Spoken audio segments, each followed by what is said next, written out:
We do it at every meeting. Oh, God, wait a minute. I can find it on my phone.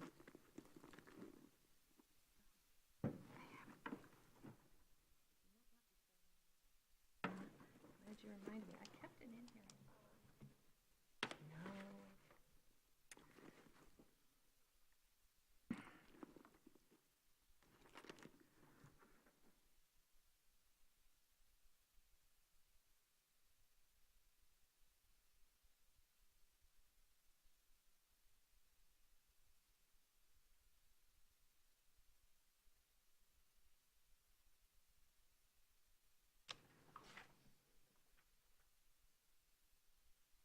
Okay, I got it. She brought that up.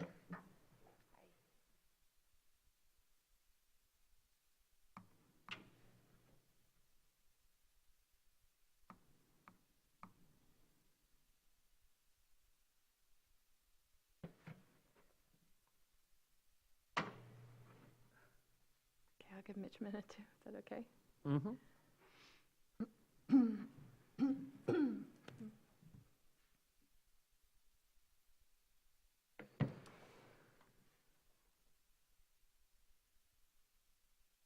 So I did the land acknowledgement before the roll call, right? Mm-hmm. Before? Usually I tend to do it right after. Okay.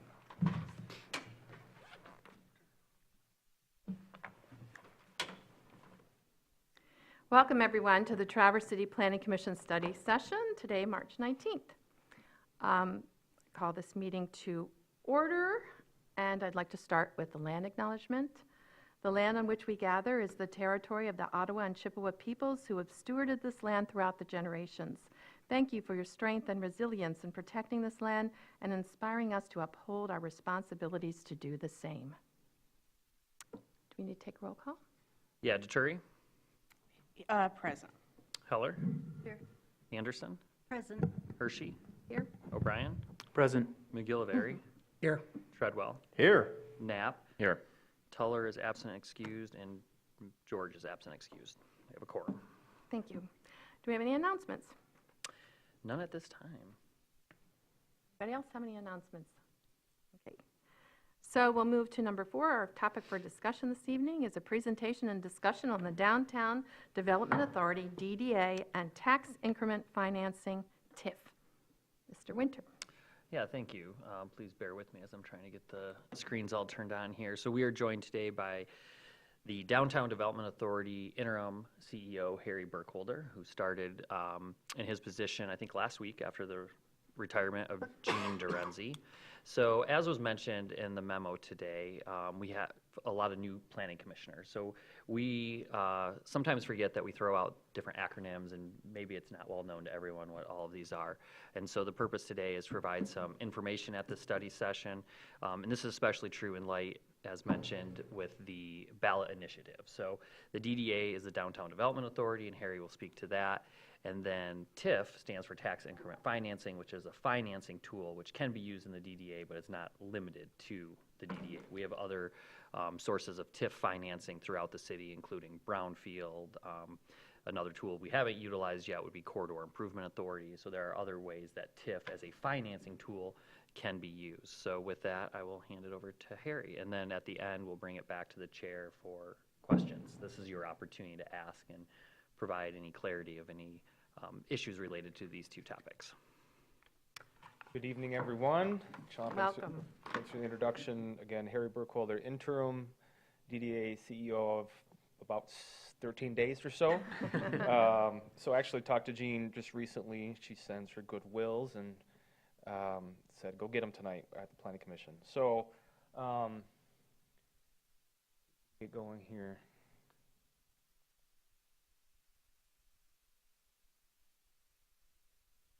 It says it moved on my screen. But not on that one?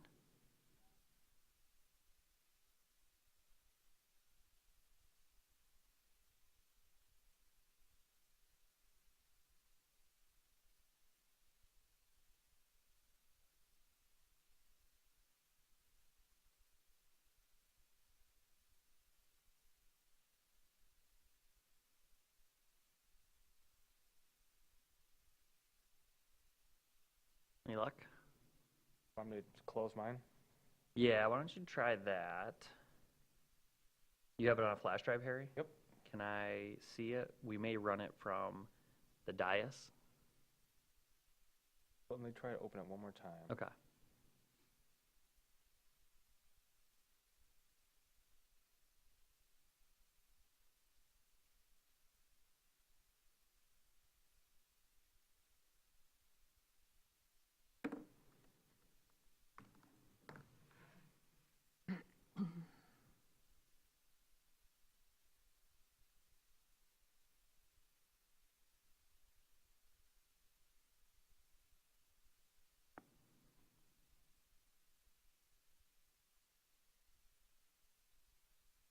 There we go. Okay. Yeah. All right, sorry for the technical difficulties there. Just to give everyone a little bit of a background, the DDA was created in 1978 as a component unit of the city, and it serves as the lead agent and catalyst for public infrastructure development and all things placemaking for downtown Traverse City. The component unit is similar to Light and Power. Our board is appointed by the City Commission, and our budget is also approved by the City Commission. The DDA and some of the funding tools that I'll talk about were created about this time in many, especially Midwestern, former industrial Midwestern communities across the United States, as we saw people kind of leaving the urban core, and we saw some disinvestment and some vacant parcels of note, especially in Traverse City. And if you look at the actual population within Traverse City in 1960, it was almost 20,000 people. By 1980, it was at 15. And so Traverse City is similar to many, especially Midwestern communities throughout the United States. I like to show some of these pictures because people forget what Traverse City went through, especially in the 80s and 90s. Many stores moving out, essentially parcels that are underutilized, formal industrial parcels. That's the ironworks on the right. And really kind of a lack of investment in our public realm. So if you can squint hard, you might be able to see one or two trees in these photos, but just really a lack of investment in terms of our public realm, our streetscaping, and really the human experience as you go through downtown. And we had the same thing on our waterfront, just a really lack of investment and interest in cleaning that site up until we started to really focus on what we want to be as a community and what we want downtown to look like, and looking at some of those funding tools. So I always like to show these slides because we've seen Traverse City, prosper for the last 25 years, 30 years. It's easy to forget where we were many years ago. In terms of the size of the DDA district, it's what you see outlined in green, which is roughly 20 square blocks or so. It only makes up 3.5 of the city's total land area, and it's essentially, they have kind of two areas of downtown divided by the Boardman River, the traditional Front Street part of downtown, and that we call Old Town, and the south of Boardman River. In terms of funding, the DDA is funded essentially by three mechanisms. The first is a 2 mil levy that is issued on all property owners within the district. That pays for a majority of the operation of the DDA. We also have a contract with the DTCA, which is the Merchants Association. That is actually a nonprofit organization that's been around longer than the DDA.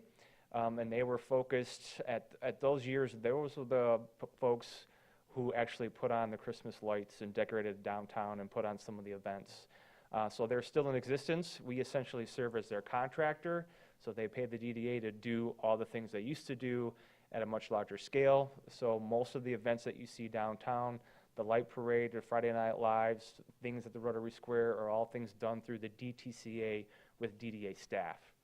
And then we also have the tax increment financing, which is the tool that is a hot topic, especially now, and will be, I think, for the next couple of years. In terms of what is tax increment financing, it's essentially the concept of harnessing the appreciation of property tax revenue within our downtown area to develop, construct, maintain community infrastructure that supports and promotes economic development. We're not alone in using this tool. There's many communities across the state of Michigan and the United States that use TIF, and it's been used to a lot of success in those communities. Essentially, the property tax generated within the district at the time of the TIF formation, we call that the baseline. That was in 1997. As development occurs within the TIF district, the property values appreciate. That generates additional tax revenue that's reinvested in the community. And that additional, from the baseline, essentially funds that public infrastructure, which supports new economic investment. And so the cycle continues year after year. The pictures may be kind of small to see, but those are as a picture taken from the top of the Park Place Hotel, where the current Hardy Parking Garage is. You can see it was a flat surface parking lot, not a lot of development around it. And then what we see now is that, again, that economic investment surrounding the public asset that was paid for by the TIF tool. Just one example of how that could work. This is just an example slide, so these are not exact numbers, but just a way to illustrate how TIF works. If you were to take a parcel downtown, and this is at about that time where TIF was created, if that property owner paid $2,500 in taxes in 1994, a portion of that went to the city, and a portion of that went to the millages that are assessed by all the taxing jurisdictions outside of the city. And you can see that growth over time till you get to 1997. That's the baseline. So all the city and all those taxing jurisdictions, as long as the TIF is in existence, still gets that funding source, but that part that's in the dark blue, that is what is invested in TIF, and that is what supports the capital improvement infrastructure projects and maintenance of downtown over the course of the duration of the TIF. Right now, our budget from tax revenue capture is about $4 million a year in that ballpark.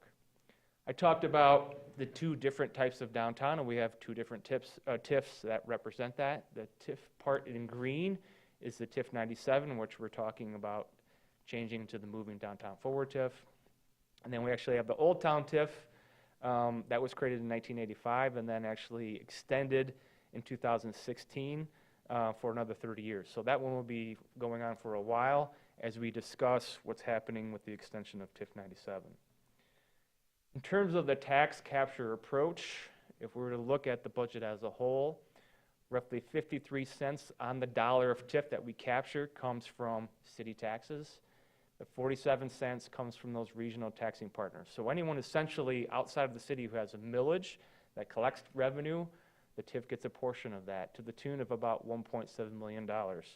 So if you were to break up that dollar, animal control, Commission of Aging, Conservation District, Road Commission, Veterans Affairs, NMC, Beta, the Joint Recreation Authority, Grand Traverse County. Again, that's about 47 cents on the dollar of a TIF, while the city contributes 53 cents. So just keep that in mind when we talk about how we pay for these infrastructure projects that impact the entire region. I like to show this slide because it shows how it's been used. So this is a more recent project. So in 2023, the city did the reconstruction of the South Union Street Bridge and the North Cass Street Bridge, the last two of all the bridges that were redone in downtown. Total project cost was about $4 million. We were lucky enough, we as the city and the community, to get a Michigan Department of Transportation grant that covered 85% of the total cost of that project. City Capital Project Fund contributed just over $99,000, about 2%. And then TIF made up the gap. So between TIF 97 and Old Town TIF, there was a total investment of $517,000, about 12% of that budget. And if you go back to that 53% on the cent on the dollar, 47 cents on the dollar, that means the regional taxing partners contributed $243,000 or 5% to that project. So those are costs, again, borne by the people who are outside of the city and outside of the downtown contributing to that project. Otherwise, that full cost would have been borne to that city capital project fund. Another project that's been around for a while is the Hardy parking structure. It was built in 2002. That has been paid for by a bond that we're still paying back today. We have 3 more years to pay that off. Our estimated payment for the next fiscal year is $913,000.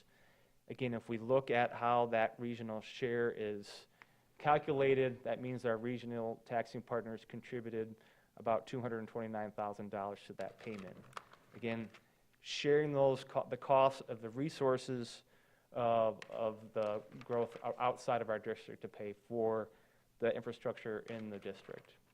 What has TIF accomplished? This is a small slide compared to most of the projects that we've done, but essentially all of the streetscaping, if you could look at that old picture and the new picture, that was all paid for by TIF. The bridge construction portions that I just mentioned were paid for by TIF. The new intersections that will be at 8th and Cass and 8th and Union coming up, that was paid through Old Town TIF, but that, again, that was fully funded by TIF. But if you have the large infrastructure projects like the parking structures, improvements to Clinch Park, pedestrian improvements, public restrooms, but also a lot of those smaller things that you see with some of the landscaping and some of the streetscaping that you see downtown. And so over time, as those investments are made in public infrastructure and that private investment comes, we start to see the transformation of some of these sites. Now, this has been happening over the course of 30 years, but it's still happening today. If you were to look at Garland Street, this is just in 2018. Think about what change has happened in that last 5 or 6 years. Tremendous growth and opportunities. So TIF is still a tool that we use today. Again, the most recent projects you'll see is going to be on those intersections. So what is the Moving Downtown Forward TIF plan? Essentially, we're talking about amending and extending TIF 97 for another 30 years. It includes new public infrastructure projects that speak to the continued maintenance of existing infrastructure and also just new infrastructure itself. It includes a new regional cost-sharing model, which I'll talk about in a second. And often we get questions of why now. As I mentioned, it sunsets in 2027. So that's only really 2 budget cycles away from now. So to think about paying for projects, especially that have a high dollar amount and that take many years to pay off, especially if there's a bonding project, we need to have the financial security of this tool understood to be able to pay for some of those projects. And again, capture that taxes from the regional jurisdictions. We created the tax increment finance plan based on a 2.5-year civic engagement process called Moving Downtown Forward. That included public meetings, open houses, stakeholder meetings, interviews, joint meetings with the City Commission and the DDA Board, meetings with the taxing jurisdictions, a very robust civic engagement process to help identify what projects the DDA should focus on for the next 30 years, and also kind of create the framework about how decisions and resources are allocated for the downtown, which you'll see in these 5 pillars. I'm not going to read all of them, but essentially we want to make sure that we're designing great places. We're working on advancing climate action. We want to preserve small local independent businesses, champion the development of attainable and workforce housing, and then all supports kind of job growth and different career opportunities within the downtown that support the entire community. What is in the tax increment financing plan? It's really 2 plans in one document. First is the development plan, which identifies the cost, location, and resources for implementation of those public infrastructure projects and the anticipated private investment. And then there's the details of the TIF, which essentially talks about the actual procedure and how we capture those taxes, the amount that we could potentially bond for, and the duration of the plan. So it's actually only like a 10-page document, but it has all the information that's required by statute and is laid out in kind of these bullets that you see on the screen. One of the things that we've talked about in the creation of this document, and we've heard a lot about in those community conversations, is what are we giving back to those taxing jurisdictions? Are we giving anything back? Are we sharing in some of the growth that we've had over the last 30 years? And through those discussions, we have this proposed revenue sharing structure that essentially would transfer the first 7 years, 1997 to 2004, of DDA captured revenue back to the regional taxing partners. In addition, we'd also share the inflationary growth of each future year of the new TIF annually. So that's about $1.4 million that would go back to the taxing partners once this plan is adopted, and that will be on an annual basis over time, plus half of the annual growth over time. Some of the items that we also talked about as we prepared this plan is what millages we're going to continue to capture. And basically, we decided that what we're capturing now is what we'll be capturing. So we have outlined that no other future millages will be part of this capture if the plan is extended. And then the bonding capacity is at about $90 million, again, for the duration of those 30 years. So we can do a variety of projects under that $90 million cap. So we often talk about, well, what are those projects that you're going to work on? And some of them are well-defined, and some of those are things you experience on a daily basis. So for years, we've actually talked about a permanent farmer's market shed. Rotary Square is something that's come to the forefront in the last 5 years. Could we actually make that more of a permanent facility with different resources and making that active on a year-round basis? We've been working with the city on the mobility action plan. Are there ways that we can incorporate some of those recommendations into the street and sidewalk and trail infrastructure in downtown? Open space improvements. I know that the city is looking at potentially doing a master plan for the open space in a couple of years. TIF funds were actually used in the last time that Clinch Park got some renovations. They could be used again for this. Stormwater infrastructure is a big one. The DDA actually did a stormwater management plan in 2018 that noted you could probably spend close to $2 million a year on stormwater infrastructure. And then many of you probably participated in some form or another on the Lower Boardman Ottaway Riverwalk, which is really a recreational but also a placemaking and environmental project that encompasses the 1.6 miles of the Boardman River that traverses through downtown. Other things that we talk about, kind of daily maintenance activities, as well as the things that you see on a daily basis, are continued sidewalk and street maintenance improvements. So we actually hire a youth works crew in the summer to help maintain our downtown on an annual basis. So they do things like power washing. They help water all the plants that we have downtown. They help remove graffiti, just because we need more bodies to do that on an annual basis. The bridge improvements I've talked about, every one of the bridges that were redone in the last couple of years had a portion of TIF funding that went to that. All the wayfinding signage and the streetscaping that I've mentioned. Trash removal, the DDA actually pays for all the trash removal in the city. That's something the city used to do, but now the DDA pays for all of those services.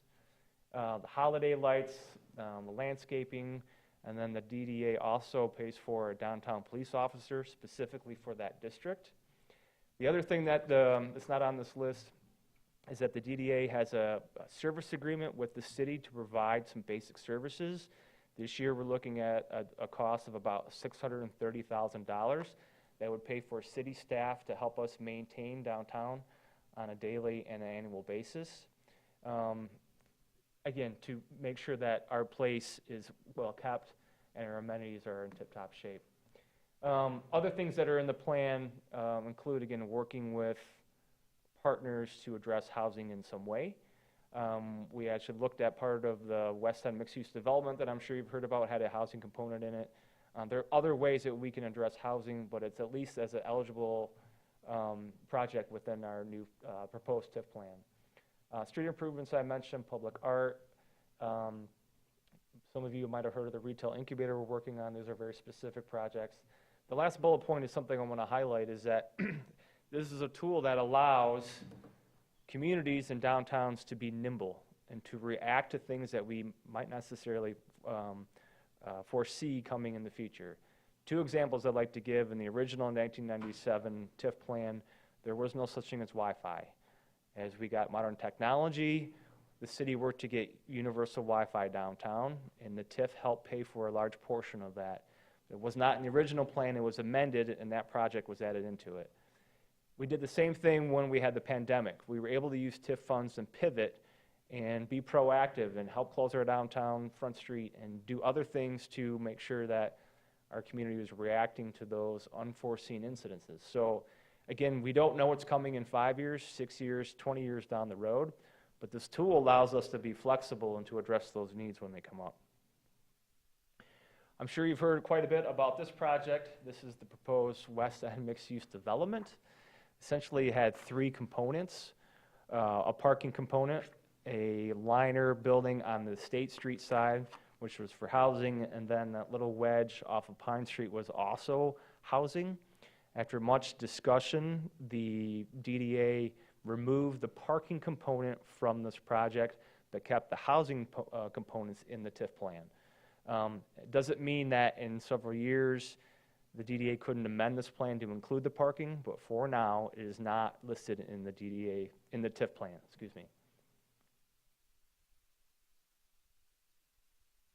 So some of the takeaway messages, again, without TIF, the city would lose approximately 43% of that financial support from our regional taxing partners, while assuming 100% of the maintenance costs for downtown infrastructure. So those maintenance costs don't go away. So if we lose TIF, they still have to be maintained, and most of that infrastructure that we've built over the last 30 years is starting to show its age because it's 30 years. So the maintenance and upkeep on the infrastructure is just as important as building anything new. And that's going to be, you're going to see that in the next several years. Again, if this TIF is not extended, essentially we're left, again, with 53 cents on the dollar to maintain all the things that we've built for 30 years and all the other projects that we've talked about tonight. If the TIF is reset, we essentially start over. So the fact that we had the budget that we have is because we accrued all of that growth within 30 years. If we were to stop in 2027 and start new, it would take us, again, another 30 years to get us to a level that about where we're at right now. Doesn't mean that you can't do these projects. It means it's just harder to do it, especially if you're trying to bond for some of these more expensive projects. It takes time to, again, build up that TIF fund to pay off some of those bond payments. I think I mentioned this before, but why now? Again, TIF is scheduled to sunset in 2027. Because we don't know what's going to happen, there's a lack of clarity between not only the city's operational budget, but our operational budget. So if we don't have TIF, how is the city going to help maintain all these projects and maintain all of the investments that we've had? I think we've done a really good job at building a plan that had community support. The projects that you see in the plan were all vetted through the public planning process and those discussions that I mentioned. And it includes that kind of revenue sharing tool that's very unique and does give back some of that growth, the first several years' growth back to those taxing jurisdictions. In terms of a timeline, potentially the DDA board will adopt a resolution to approve the TIF plan in 2024. In April of 2024. If they do that, it actually goes to the city commission. The city commission then has a public hearing on the plan that would be in June. Following the public hearing, the city commission has the opportunity to formally approve that plan, which is actually technically an ordinance, but that would be, the approval would be in June. We often get asked, because TIF can be a wonky topic, what are your take-homes? What are the three things that I should remember? And so these are the three that I think I just want everyone to think about. It's really the only municipal revenue sharing tool available that uses funds from outside the city to fund and maintain public infrastructure in downtown, which is also in the city. It only captures property tax revenue on properties within the district, so it's not an extra tax or a tax on anybody outside of that district. And if TIF is not extended, the city will lose at least $1.7 million annually to start, and then assume 100% of those infrastructure improvement costs and maintenance costs. That's the last slide. So I'm happy to answer questions and have a discussion and go back over anything that you've seen in this PowerPoint. Thank you so much. Well, commissioners, do you have questions for Mr. Burkholder? Mr. McGuire? I'll ask a clarifying question. You keep referring to funds from outside the city, but all the taxes that are generated are taxes that are generated inside the city by city property owners. There's no real, we're not taking any funds from people outside the city. You're just talking about jurisdictions that go beyond the city. That's correct, yes. Thank you for clarifying, that's correct. Could you clarify any functional difference between TIF 97 and the Old Town TIF as two separate TIF districts? Any functional differences? Yes. Not really. I mean, it's just the amount of revenue that one generates versus the other. The Old Town TIF revenue is really not that high. There just hasn't been a lot of new development since the Haggerty building has been put in. So it's more about the funding opportunities versus the actual mechanism of itself. And each can only be used in their given district, so that Union Street is a unique project in that that bridge, because it's literally spanning both areas, can draw from both pots of money. That's correct. So that's where that line comes into play. So any project that's done through TIF 97 needs to be happening in that green area, wherein it's the pink for Old Town. There are some projects that bridge that line, and so both TIF funds can be used for that project. Thank you.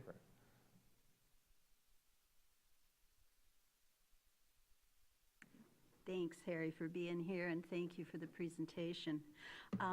I would like to hear some more about the DTCA. You mentioned that the DDA acts as a contractor to the DTCA, and I'm interested to hear about the funding sources that allow them to contract with you. Where does their money come from? Where else is it spent? And have we been tracking the measurable impact of their activities on the downtown businesses? Yeah, it's not a very robust budget, to be honest with you. So Okay. their revenue is generated from contributions from property owners within the district. So it's actually a member-based fee. So And are depending all- on where you are in the district, you pay a certain amount every year. You're not required to, so this is essentially Voluntary. a volunteer, yes. So that's separate than the 2 mills. That is part of the structure that I showed earlier. So those member fees, and then any revenue that the DTCA gets from events. So when we put on a art fair, everyone who's got a tent pays about $200, and so for the summer, we might collect maybe $20,000 of art fair booth fees. So there's a few events that actually generate money. Otherwise, it's really the dues and any sponsorships. So the contract that we have with the DTCA is only about $70,000. And so it's really just designed to do 2 things. One is market the downtown and host events. That's really what the DTCA does. So they have a 7-member board. They're a 501c3. They meet every month. They have a budget. And so they're the ones that help guide what activities in terms of promotions and events will happen in the downtown. And then they contract with you to implement those events. Correct. And does that absorb pretty much all of their $70,000 annual revenue? And then some, yes, it does, yes. And then in terms of their impact, the impact of the events that are sponsored under the auspices of the... Right. So it's something that we continue to work on to measure. So we can calculate sometimes how many people participate in an event. So when we do like Santa's Arrival and the light show, based on the size of crowd, we estimate that could attract anywhere from 3,000 to 4,000 people. We can track how many people come down for the art fairs. And then some of these are just events to promote downtown. They don't always have a financial ROI. They're about, again, building our downtown core and our brand and our identity. So we kind of look at different factors about the impact of what they do. Would there be any order of magnitude estimate in terms of the traffic counts, the number of people who are attracted to downtown from their efforts? I mean, in terms of people who visit Traverse City as a community and as a region, I mean, I think we can say around 2 million people come visitors to Traverse City. In terms of events, I mean, we average, again, depending on the size of the event, anywhere from 3,000 to 4,000 people for that one event, to maybe 900 on an art fair. So it really depends on the type of event. Yeah. Okay, thank you. They are very popular events, though. They Men's are, night, aren't they? ladies' I've night, art always walk. been I mean, it's impressed by the lot. cost effectiveness of those events. And does that include the new Comedy Fest? Are they the ones behind that? Correct. yes. So some events we kind of try to reimagine. Other events are kind of stalwarts that will probably never go away. So the annual street sale that you see the first weekend of August has been, I think, our longest running event, 40-plus years. The fact that we have Rotary Square provides some opportunities to examine how we might activate that space.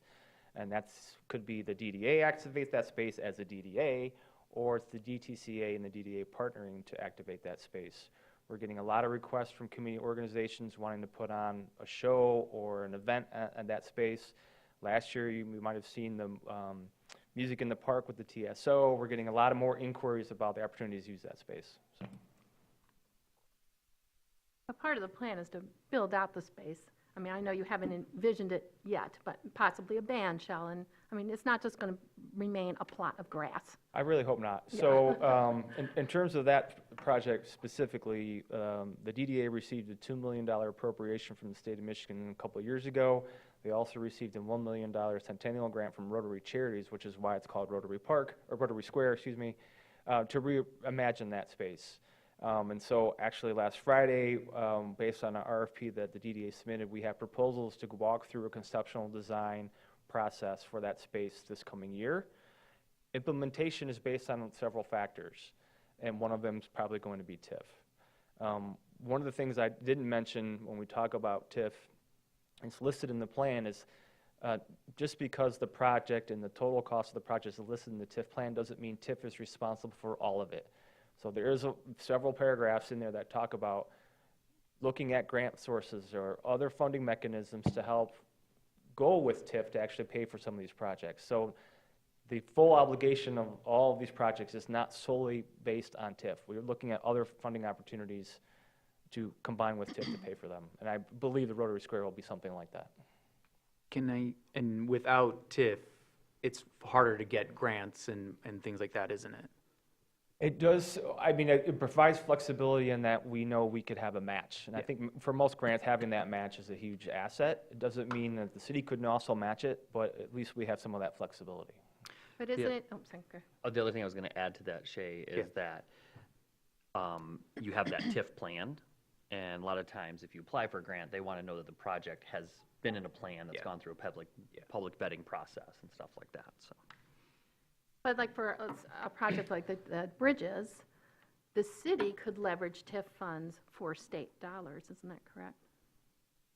I don't know, but I mean, it's part of the It's formula part of the mechanism, grant, yeah. yeah. Right. That's important. So you mentioned in the presentation that your DDA budget is approved by the city commission, but also your projects are approved by the city commission, a lot of them, right? So all our projects are approved through the CEIP process, which is approved by the city commission. So is our budget. The budget usually spells out the capital projects that we're working on, so yes. Mm-hmm.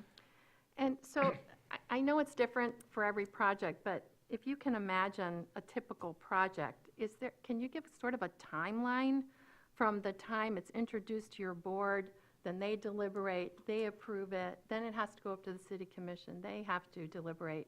What's a general timeline for something like that? That's the wheels of government. So Yeah. I hate to put a true timetable on that, but there is a process. So like I mentioned, that plan was done through 2 years of civic engagement. And so then those projects are then prioritized by the DDA board of what we want to work on first. Once that's done, then you need to do most of the time design engineering to actually get to a buildable plan of some sort. That takes a lot of time. There's a ton of vetting that goes with that. All the funding's got to get approved, and not only by the city commission, but if we have other grants, aligning those grants. So it does take time to aggregate these projects. Trying to give you a good example of one recently that I could give a time frame on, but it does take time, which is why that 30 years is so key. If you look at the original 97 plan and the plan we're doing now, there's a handful of projects that were in the 97 plan that are carried over to this new plan, because it just takes time to kind of build some of these projects out. The other thing I want to mention about the projects is they can come and go, just like any project that the city or any regional entity does. This is really about the tool more than anything. So that's why the last thing I want to leave with, and this slide, is that the funding mechanism is really the key here. So the Projects are important to think about, but you can't do any of it without the tools. So thinking about the importance of the tool is really critical. So you had mentioned just now about projects can come and go, and that would take an amendment to the development plan, and you referenced the Wi-Fi and stuff. Those type of amendments require city commission or elected body approval as well? Right, so the process that we've gone through, let me go back to this. This process right here would have to be replicated anytime the plan is amended. And so over the course of this current TIF plan, the TIF plan's been amended 5 times for different reasons. And this is a process that has to happen. So you have to actually make the amendment to the plan. We appoint what's called a Development Area Citizens Council, which is made up of members who live in the downtown or in that district. They review and make a recommendation or give guidance to the DDA. And then the DDA does the process that we're in right now, has it approved and goes to the city commission. So there's a formal process anytime you amend the plan, whether it's for one project or for an extension of 30 years. Good, yeah. I was appointed to the DACC, and we had 2 extensive meetings in February. And we did kind of talk about this in 2 genres. One was the funding mechanism and the tool that is TIF, and one was the plan and what's included in the plan. The funding mechanism structure was unanimously supported, and nobody had any issues with that on the DACC. The plan also was mostly unanimously supported by the Citizens Commission, with the exception of one individual. I think it's a 9-person, is that right? Okay, great.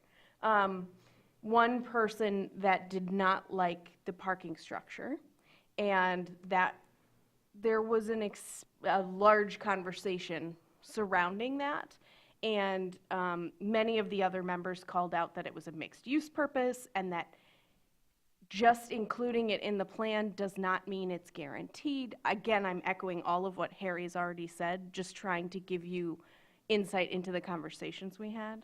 And inevitably, we supported the plan in its entirety, including that mixed-use property. And the DDA decided to remove the parking aspect of that. It did not come up against the majority of that commission. And even the naysayer, the person that had the issue with the parking structure, voted in support of it. So we voted unanimously to move the TIF plan forward and studied it pretty thoroughly in February. So there were a lot of great conversations, and those were recorded, so people can watch them if they want. One thing I'll add about the West End mixed-use development project is thinking about time. So in 2019, before the pandemic, we actually had parking staff out front of each parking structure, only allowing people who had permits in. We were not allowing day use because we were maxed out. We were busting at the seams trying to figure out where we were going to put people in their cars, mainly because Haggerty was expanding at that time. Now, obviously, COVID has changed that calculus, right? So now we have decks that are not fully utilized. So the discussion about the timing is really depending on what year we're talking about.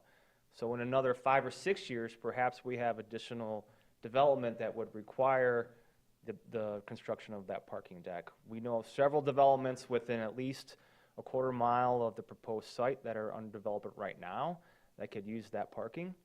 We also know if we want to redevelop surface parking lots that impact several of the placemaking projects that you see on that screen, where is that parking going to go?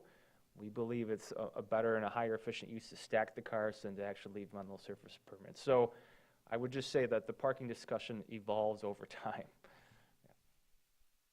I have a question for Brian, if you don't mind, with your real estate background. So, you know, to Harry's point, the parking utilization was serving workspace that is not being occupied today, but that workspace still exists, and there's potential for that workspace to be occupied in the future. Are you seeing any trends or anything related to that commercial space in downtown or other communities across the state?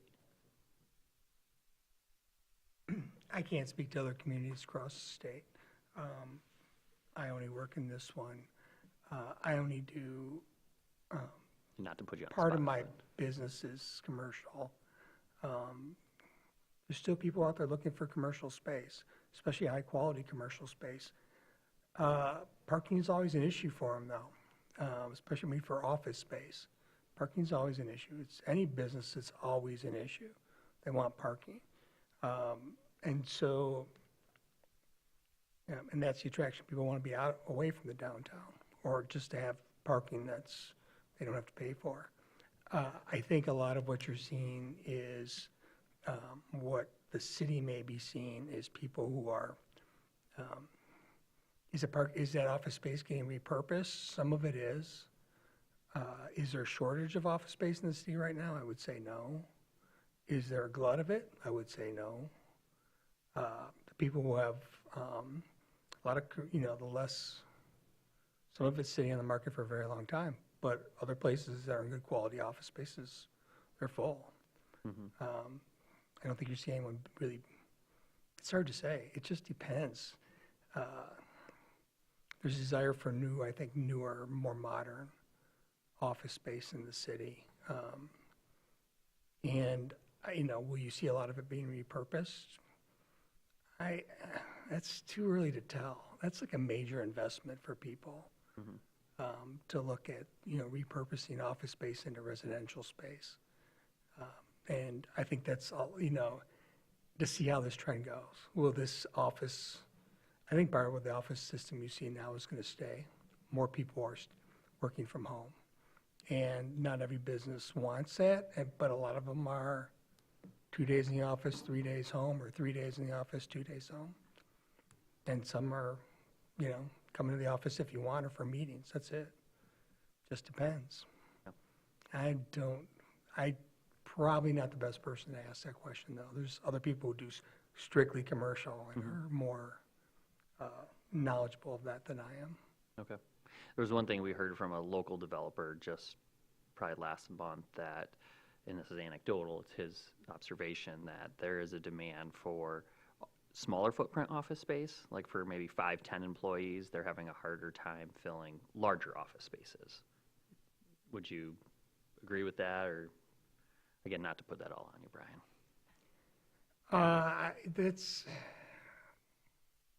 I can't answer that. That's fair. I was just curious. But I think the point is what Harry is saying is this plan is for 30 years. None of us can know what's going to happen in 30 years. And to Anna's point, if the deck had stayed in, it may have gotten built, it may not have gotten built. It was almost like a placeholder to see what would happen in 30 years. And I think we all need to remember that. It's, plans change. The last one was amended 5 times because who knows what's going to change in the world in 30 years, so. Yeah, we put in street trees along downtown, and then we decided, you know what, planting the same species and the same cultivar of Bradford pear is not the best for a resilient and diverse urban canopy. Are you saying planners make mistakes? It's also just really indicative of, being involved in that process, in the DACC process, was just like, it is planning. It is entirely what we do. We are trying to plan the best that you can for 5, 10, 20, 30 years. And it is fascinating to see some people just have a struggle with wrapping their mind around that. Like, there's no guarantee. Everything's on the table. We really don't know, so it should be encompassing, just in case anything could happen. So it was a fun process for sure. Can I ask a few questions? Please. Harry? Just real quick, Harry, because these are more like 101 questions, especially for the public if they're watching. If TIF, the financing tool, goes away, does the DDA cease to exist? So the DDA will still exist. So with the 2 mil capture that we get from downtown property owners, that DDA will still exist. They will still manage the Old Town Fund. So no, the DDA does not go away if TIF is not extended. Does the tax capture through TIF get used to fund private development? Does not. it's actually in the statute that it cannot be used for private development.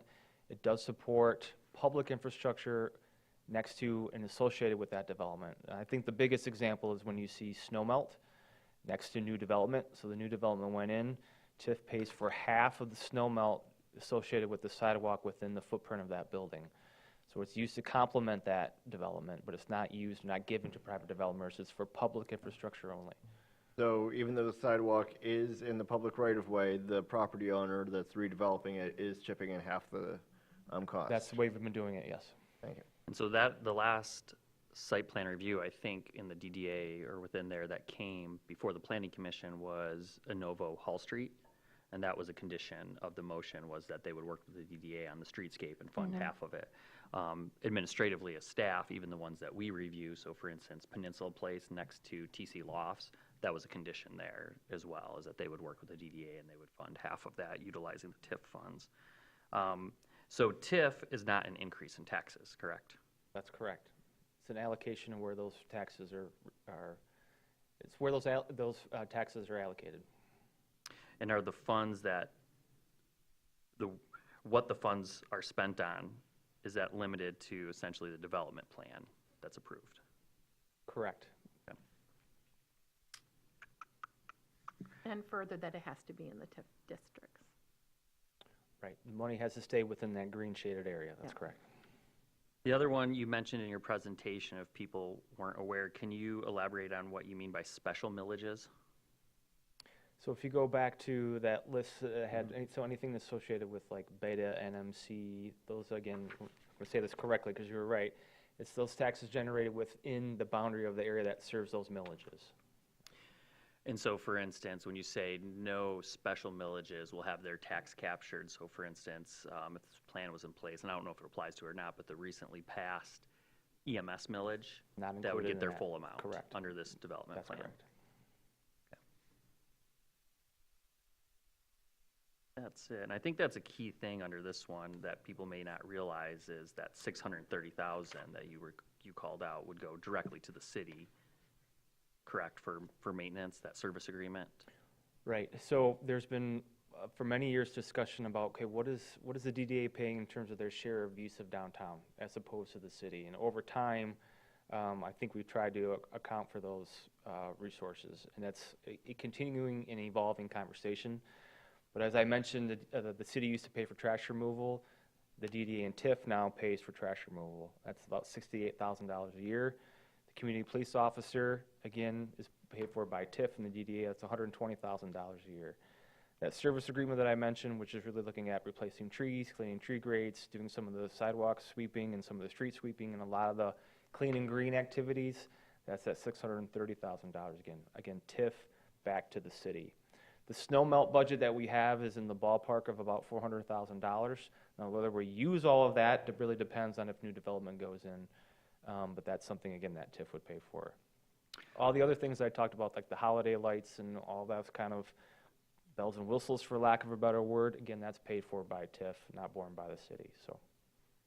So when we hear that, okay, if TIF was to go away, the city commission, or the city general fund would get $2 million back. But in order to maintain operations, that $2 million, you'd have to back out, well, actually, it'd be less 630,000 because the city would not be getting that money. They'd have to make up for that. And if the city would want to continue like the downtown lighting, then they would have to pay for that. And so that $2 million actually, it's not a true number unless you forego all the other maintenance. I want to say it's not gone. It just goes back in the general fund, and then it's on the list of potential improvements that incorporates the whole city. So Yep. now it's just open for discussion about how those resources are allocated. And competing with other uses. With that 47 cents on the dollar loss contribution from outside. Okay. For a second round of Yeah, go questions, ahead. everyone's had their chance.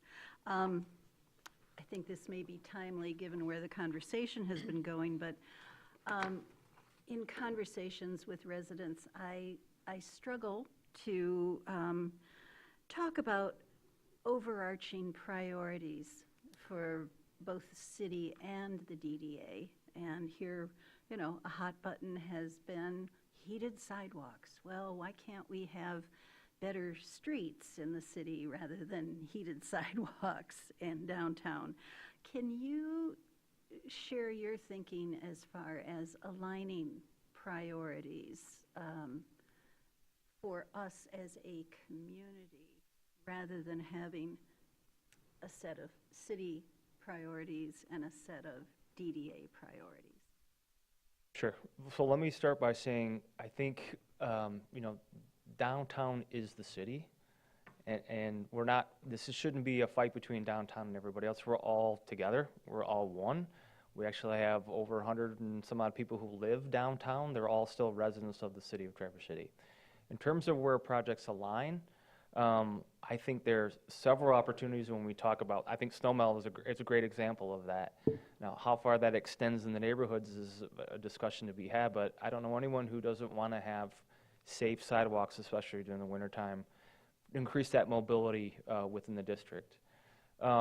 All the infrastructure projects that we've talked about are at such a size and maintenance cost that by losing that tax revenue from those taxing jurisdictions, it's going to be really hard to maintain. And then that all falls on the obligation of then the rest of the citizens within the city. So we're losing that capture means that the city residents then have to make that up, or they just don't take care of it in the same manner that they would have potentially, or they, allocate it to other resources. I don't know anyone who in this city who doesn't believe downtown is important to Traverse City. So I don't want to make this an argument that just because you're not in favor of TIF doesn't mean you don't like downtown. But it is the core of our city, is the economic driver of our city. The value of property within the downtown elevates the value of property within the city and the entire region. And that's why the investment is so high, I believe. Thank you. When you had those plans, the development plan that calls for things like the sidewalk, right, that came from public engagement, correct? Right. I mean, some of these projects we've been working on to some degree or another for a while, but the projects that are listed in the plan were vetted through that moving downtown forward planning process. So these are projects that we heard from the community that are important to them. They're still subject to debate, just like the West End came out of that process, is still open to debate as we move forward, just like any of those projects. But it came out of that process. The other one, Jackie, that I would mention, I think, is the stormwater piece. I think there's a lot of alignment between stormwater in the downtown and how that is really managed throughout the entire city. I think because of the Boardman and the way things flow, I think there's an opportunity to do a lot of different types of treatment and mitigation within the downtown using those TIF funds. Right. So I'm a little bit, I know you can't give me this number tonight, but as Mr. Winter said, this year, I think it's the first year you've paid that's the 630 or 70? 30. 30,000 feet of the city. But this doesn't include the police officer, Right. the trash pickup, Correct. and nor any of the capital improvement costs contributed to the city. It would be nice if you had, for the upcoming budget, and every budget, a total number of what is being contributed to cover those costs in the city. And it's, like I just look at it as this way, as you pointed out, and I would stress it again. The city is limited. We have a very strange system of local governments that's very spread out, very inefficient. We cover all sorts of different things. And the city has been limited on its ability to gather funds. And I've been told we get about 40,000 people a day coming into the city to use our facilities. And a large portion of those are coming to the downtown. And, that gets the most wear and tear. It has the biggest demand for police services, for fire services. Is the fee what you're paying enough to cover the cost of the DDA? That's a question I've asked for years. I'm glad to see a fee's being paid this year. But to do anything that risks the other 47%, because it's the only way, people come in and use our facilities. They come to the churches because they're all here. All the nonprofits that don't pay taxes are located here in the city. They come in, they use our facilities, and we don't charge them anything. And, until you come up with a better system or a different system that's allowed under state law, we're pretty much, you're stuck. It's raised taxes, which we just did this year, which I supported for ambulance services. But it's a simple question of dollars and cents. You've got a lot of, even if you don't make improvements, you've got to maintain what you have. I don't think, you're going to look at things and the evaluation process is always going to be the same.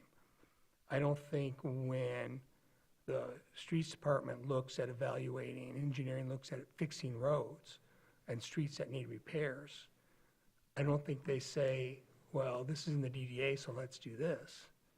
They look at the intersections, they look at the roads that they can afford to do and the quality of the roads. They have rating systems for those. They look at the sewers and the water lines underneath. They look at those problems, and then they ask the DDA for money if it's inside the DDA. And if it's outside, it's just all city tax dollars, other beyond what the state will pay us. So yeah, it's just, you can't throw that $1.7 million away unless you want to raise city taxes. And then it falls on everybody. I'd like to say I commend you guys for changing it from TIF 97, the name of it, because I think when people throw out the word TIF, they think of places like Chicago, where TIFs have been abused, and Traverse City and Grand Traverse County in general have been pretty responsible with it. I sit on Brownfield Redevelopment Authority. We're pretty responsible with our TIFs. So, sorry, Chicago. I would say too, the formula that we've laid out in this plan, which then gives that, 2004, or 1997 and 2004 growth back to those jurisdictions, is a way to share in some of that incremental growth somewhat, right? So it is an attempt to give all the taxing jurisdictions in the city back some of that growth that we've accrued in those years. And it's a revenue sharing too, between, one thing you said, and I can't remember the term you used, but it's kind of like the DDA is an arm of city government. It's not separate. So it is a revenue sharing thing that we're all doing here. And to your point, Jackie, this year I was looking at the goals of the Moving Downtown Forward Plan and the DDA, and some of the goals we were talking about here, and the City Commission goals. And for the first time in a long time, I thought they're very similar. Really, we're all trying to accomplish the same thing. And this is just a tool that helps us to accomplish it. Would you agree with that? You're shaking. I mean, yeah, absolutely. Yeah. I mean, I agree with what Brian said too. Yeah. It's like having a household budget. It's math. You have needs that probably exceed the budget, and you have to make choices, and that's really what it comes down to. And unfortunately, we don't have a lot of revenue. There's plenty of city infrastructure assets that I would argue serve the benefit of non-city residents more than city residents. I mean, look at 14th Street, for example, right? How many of you all drive on 14th Street each day? Probably not many. I mean, I live on 16th, so I cross it. But living over there, I see how many county residents who don't pay taxes in the city use it every day to get to town, to get to work, And like Brian said, the churches are here, the medical facilities are here, the educational facilities are here. It's a regional hub, and I would argue that downtown is the epicenter of that regional hub in this area. I remember I worked for Acme Township, and it would enrage me when my coworkers would tell me that you need to build another parking deck downtown. Parking's a pain in the butt. I'm like, you don't pay a dime. Like, why are you telling me my taxes got to pay for that? To serve the benefit of you to come in and use downtown as you see fit. But again, I think that's important to identify what that Harry did, is that this is the only regional cost-sharing tool that is allowed under state legislation. So there is no other means to utilize or gather funds outside the city to pay for these infrastructure improvements. And much of the DDA's operations are spelt out by that legislation. You know, I hear as a resident, Yeah. well, these people need to be elected. Well, we have representative government. We elect people to represent us, and the state law says that those that we elect appoint the people to the DDA. So they are appointed through representation, you know, so that's why even our local elections matter throughout these issues. So, yep, I would agree. No more questions? Harry, thank you. This has been very informative. Just so everyone knows, the information about TIF as just a general tool by itself, in addition to the Moving Downtown Forward information, several one-pagers that kind of help explain the TIF and this process are all on the DDA website, so feel free to peruse that. You'll Is get this, that is this on the DDA website, your presentation? It will be. Okay, cool. All right. Perhaps it would become part of our record of tonight's meeting? This presentation? This Absolutely. presentation? Yeah, if you email it, we'll distribute Yep. it to you all. That'd be great. And just one other question I forgot I wrote down Did you here. have So more nothing in that plan is necessarily guaranteed. You know, it all depends on how property taxes materialize over time, right? That's the whole premise of utilizing TIF and the development plan. So like, if there was a major economic meltdown and property taxes crash, that would hinder the implementation of these projects potentially, right? If the tax revenue The coming in. projects are contingent upon the funding tool, absolutely. yeah. Okay, because we do have an act that says property taxes can only go up so much if they're residential, correct? PRE, but there's no limit to how fast they can fall, right, in a recession? Okay, so. Yeah. So if you ever had a recession like that, it takes a while to climb out because you're limited to how quickly taxes can increase. Just for history, we did have a recession like that. In 08, Yeah. yeah. And while some people's taxes or taxable values actually dropped a little bit because we had a negative inflation, overall, the city's taxable value, the property values in the city did not go below zero. So we were pretty flat. We didn't see an increase in those big crash years. And Or a very small increase, but this area is pretty insulated, the city is. Other real estate markets did see. Other real estate drops. markets did see big drops, but not the city. And I've heard that from our treasury department, that our community tends to waive some of those recessions better than others. We like to say we're insulated. We're insulated, that's how we like to use it, okay. And, you know, us becoming an MPO is another example, so Metropolitan Planning Organization, which is based on population within the urbanized area. Almost all the MPOs in the state have lost population, and we're a new MPO because we're one of the few regions in the state that population is increasing. So again, that further exacerbates the demand on our infrastructure throughout the city and elsewhere. I thought of something, Harry. In what ways can the DDA, I don't want to use the word guarantee, but guarantee that there's affordable housing in downtown? We can't make that guarantee. So I Yeah. think it's a larger discussion. I think what we've talked about is being a partner at the table and using the resources that we have to figure out how we can work towards affordable or attainable housing. But the DDA alone, I mean, it cannot do it. It's got to be a partnership. And then is coupling, so let's say a developer comes to you, for whatever reason, you say, hey, there's brownfield dollars there, and you can now use those for housing. Does that mean that they have to be affordable units? There has to be a percentage of affordable units in them? Not necessarily. Okay. Yeah. Can be, Yeah. Mhm. but it's a formula. You know, I just want to say, I've never seen those pictures before of what downtown used to look like. I've only lived here for 15 years. And it really struck me. And I just want to thank every DDA board member, city commissioner, planning commissioner that made a really beautiful downtown that we should all be proud of and want to protect and nurture for future generations. So I just think it's great. So thanks so much for all your hard work and for being here tonight. Thank you. Appreciate it.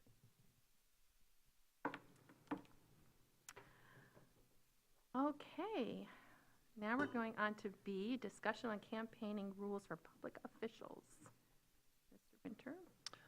thank you. I thought this would be a good time to have this conversation at a high level. First and foremost, I am not an attorney. I will not pretend to be one, so I will not probably be able to answer a lot of your questions today. But if there are specific questions, you can get them to me. I can get them to the city attorney. She's leaving in the morning and going out of town, so she can't be here today. It's that spring break time of year where everyone's got plans and things like that. But you know, we were just talking about the DDA and TIF financing, and as you are probably aware, there is a charter amendment on the ballot in November that would say that any TIF adoption, extension, or amendment would require a vote of the people. Now, the state laws outlines how that process happens. We asked Harry that question. You know, it goes to the city commission, the elected people that you elect, then make that decision. This charter amendment would change that process. I want to make clear, though, because this is coming from my experience talking to neighbors, that they think that that ballot amendment is tied to the DDA. But really, the way it's written is all TIF. So, for instance, Shay mentioned he's on the county brownfield. So the brownfield uses TIF to fund remediation and things like that for environmentally contaminated areas. Those would all have to go to the vote of the people instead of the mechanism there. The Corridor Improvement Authority, that's another TIF mechanism that you can use throughout cities. We'll take that example of 14th Street again. The street needs improvements, a lot, more than we can afford. We did some back of the napkin math 3 years ago, and we estimated $24 million, and that's with the infrastructure and everything like that. So one way that you can pay for that one way you can pay for that is through a Corridor Improvement Authority, which sets a baseline of what the property taxes are, and then whatever increase you have over time can be captured, and then that can go back to pay off the bond, which essentially is like a loan in a way.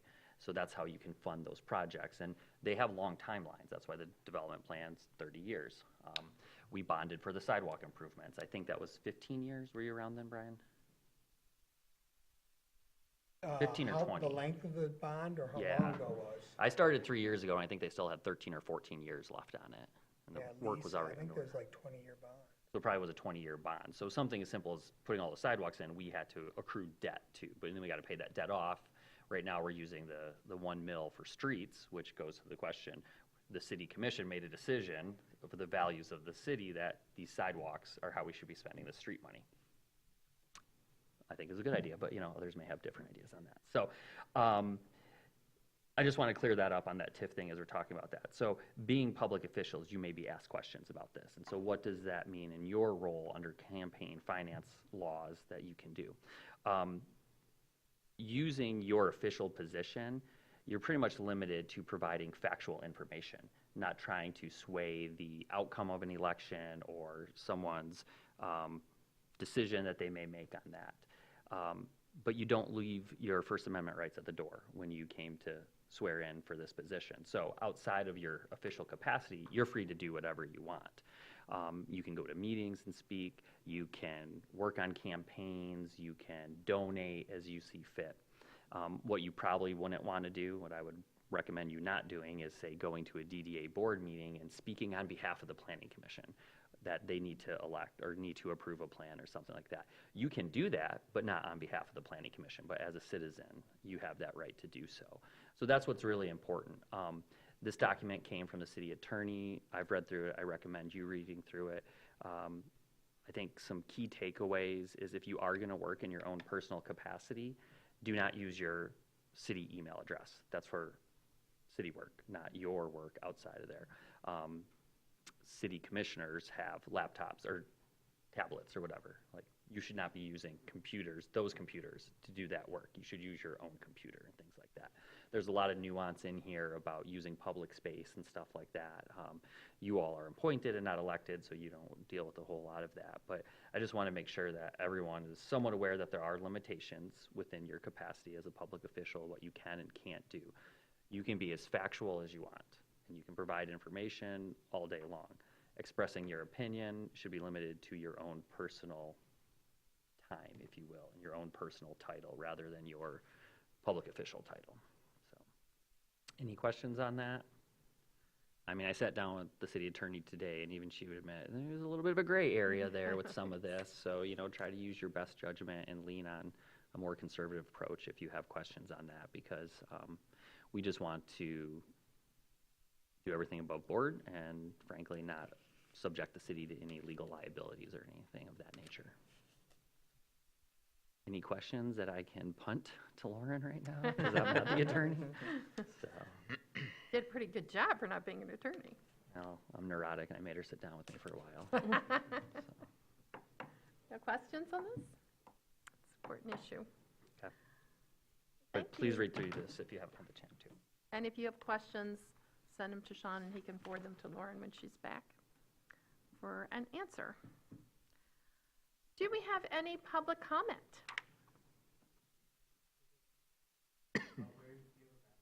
That's right out there. Either side of the water fountain. Yep. Excellent public comment. No other public comment, then do we have a motion to adjourn? I so move. Thank you, everybody. Great meeting. Thank you. Oh, no, we have to talk about, you all know, we have many more dates now in April. Have you been following that? No. And that starts April 2nd. April So 2nd. after spring break, we start with the master plan review. Every Leader- Tuesday. Yep, leadership team meets tomorrow, actually, to finish up their work. We meet every Tuesday in April, Yep, At the same time? Yep, yep. 6 o'clock. yep. Until we're done with the master plan review. That does include the mobility plan review as well. Yes. I mean, we could schedule some 6-hour meetings starting at 6 o'clock and get it done in 2 sessions. Midnight? I don't think so. No, I would, Love marathons. All right, well, when you get the master plan, happy reading. All right. It's beautiful. Thank you, you, everyone. everyone. Only 2 extra meetings. Oh, now I'm adding it to my calendar before I forget.